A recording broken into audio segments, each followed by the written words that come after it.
വിശുദ്ധ ഖുർആൻ മുഅ്മിനീങ്ങൾക്ക് ശമനവും ആശ്വാസവുമാണ്. മുഅ്മിനീങ്ങളുടെ ആശാ കേന്ദ്രമാണ്, അവരുടെ പ്രതീക്ഷയാണ് വിശുദ്ധ ഖുർആൻ.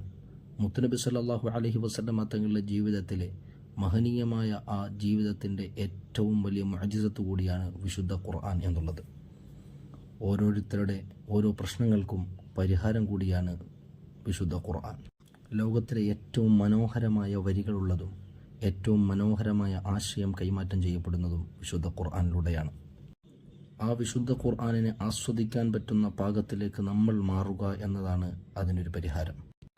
നമ്മുടെ നിത്യജീവിതത്തിൽ നമുക്കൊരു പ്രയാസം വരുമ്പോൾ, ഒരു ബുദ്ധിമുട്ട് വരുമ്പോൾ നാം എത്രത്തോളം ഖുർആനിനെ ആശ്രയിക്കുന്നുണ്ട്, അവലംബിക്കുന്നുണ്ട് എന്ന് നാം ഒന്ന് ആലോചിച്ച് നോക്കണം.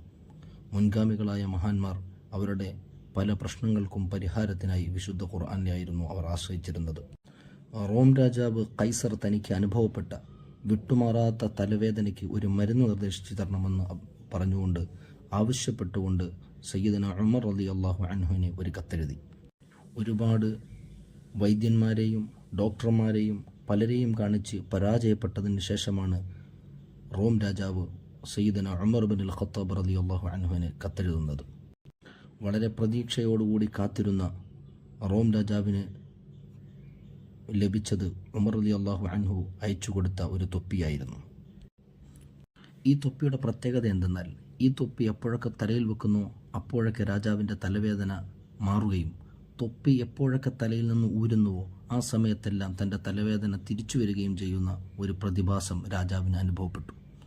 വളരെ ആശ്ചര്യത്തോടുകൂടി അത്ഭുതത്തോടുകൂടി രാജാവ് ഈ തൊപ്പിയിൽ എന്താണ് ഉള്ളത് എന്നറിയാൻ ആഗ്രഹിച്ചു. സസൂക്ഷ്മമായി തൊപ്പി പരിശോധിച്ചപ്പോൾ അതിൽ പ്രത്യേകിച്ചൊന്നും കാണാൻ കഴിഞ്ഞില്ല. തൻ്റെ തലവേദന മാറ്റാൻ മാത്രമുള്ള ഒരു മരുന്ന് ആ തൊപ്പിയിൽ രാജാവ് കണ്ടില്ല. പക്ഷേ അവസാനം രാജാവ് കണ്ടെത്തിയത് അതിൽ വിശുദ്ധ ഖുർആനിലെ വളരെ പ്രധാനപ്പെട്ട ഒരു ആയത്ത്, ബിസ്മില്ലാഹിർ റഹ്മാനിർ റഹീം എന്ന വിശുദ്ധമായ നാമം എഴുതി വച്ചേക്കുന്നത് രാജാവ് കണ്ടു.